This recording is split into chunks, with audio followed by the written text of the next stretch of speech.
انا 28 سنة كول سنتر هولندي، المرتب فوق ال20، الحمد لله. عندي شقة بس كارف للحوار اصلا، والحاجة والعيلة بتزن. اعمل ايه بقى؟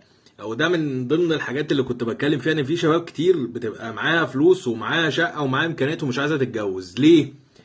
ده اللي احنا بقى عايزين نسأله. هل انت خايف من المسؤولية؟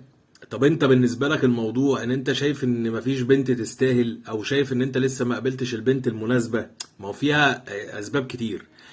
فانت لازم الاول تعرف انت ليه اصلا مش عايز تتجوز. انت ايه اللي موقفك عن الموضوع؟ انت بسم الله ما شاء الله امكانياتك كويسة. طب انت ايه بقى، ليه الموضوع مضايقك؟ ليه الموضوع مش جاي معاك؟ لما تعرف بقى الموضوع ليه مش جاي معاك، ساعتها هتعرف تتعامل ازاي مع الموضوع. هتيجي تقول لي لا انا مش عايز اصلا الموضوع، وايا كان السبب ايه انا عايز احل من الزن بتاعهم.